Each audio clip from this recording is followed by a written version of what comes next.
क्या भारत की विदेश नीति बदल रही है? क्या कूटनीति की भाषा अब पहले जैसी नहीं रही है?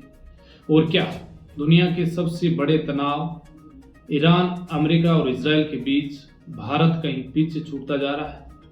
आज हम बात करेंगे विदेश मंत्री एस जयशंकर के उस बयान की, जिसमें उन्होंने कहा भारत पाकिस्तान की तरह दलाल देश नहीं है। ये बयान क्यों दिया गया है? क्या इसका कोई कूटनीतिक मतलब है या सिर्फ एक राजनीतिक प्रतिक्रिया?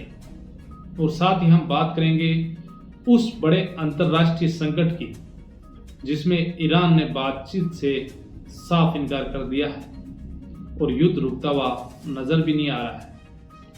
सबसे पहले बात करते हैं उस बयान की।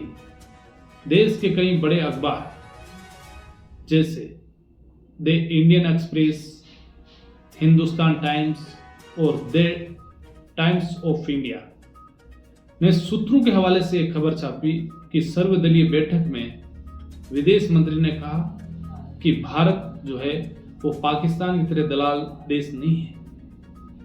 अब सवाल ये उठता है कि क्या ये बयान पाकिस्तान को जवाब था?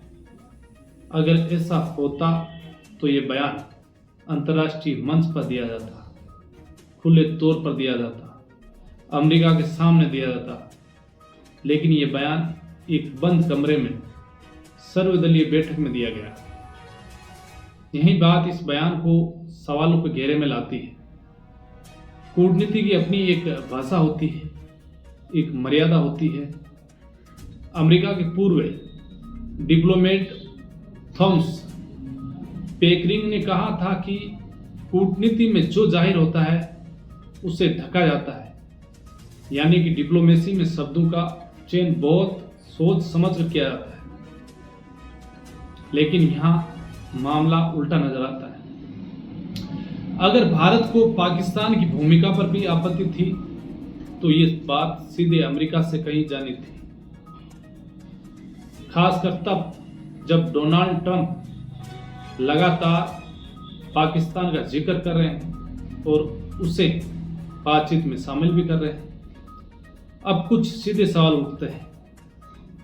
क्या भारत ने अमेरिका से कहा कि पाकिस्तान आतंकवाद को पनाह देने वाला देश है?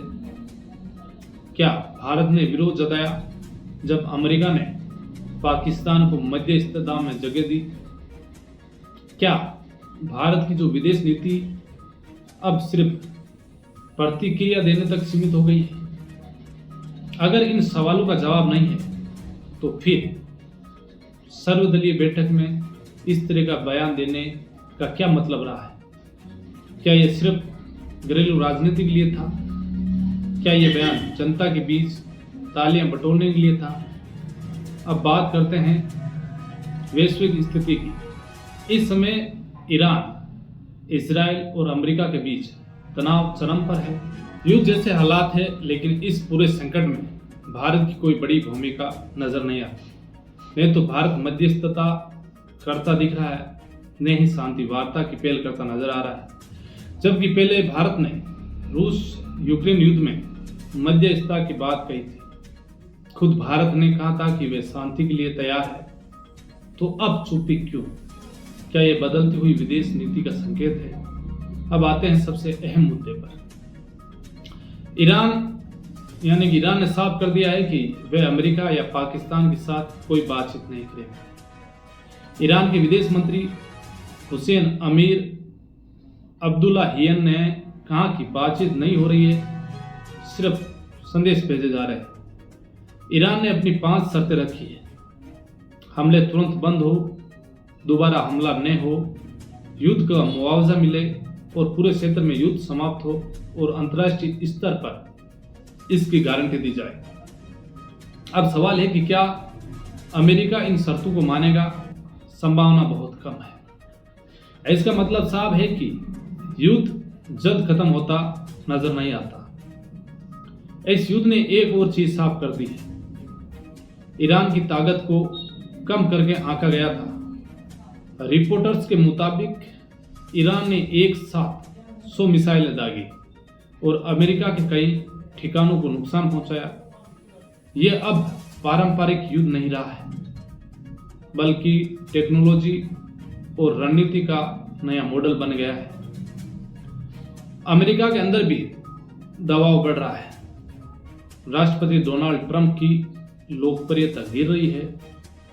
मीडिया भी सवाल उठा रहा है कि क्या अमेरिका इस युद्ध में फंस गया है।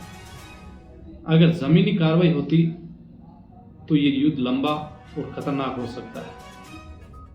अब सबसे बड़ा सवाल, भारत कहां खड़ा है। भारत के पास मौका था कि वे इस पूरे संकट में एक बड़ी भूमिका निभाए, एक शांति दूत बने, लेकिन अभी तक कोई स्पष्ट रणनीति नजर नहीं आती।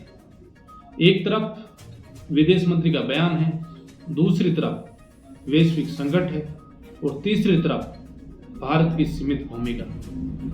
ये तीनों मिलकर एक बड़ा सवाल खड़ा करता है, क्या भारत अपनी कूटनीति की दिशा बदल रहा है या ये सिर्फ एक अस्थायी रणनीति है।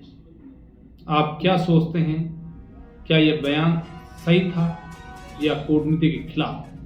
क्या भारत को खुलकर भूमिका निभानी चाहिए? कमेंट में जरूर बताएं। जय हिंद, जय भारत।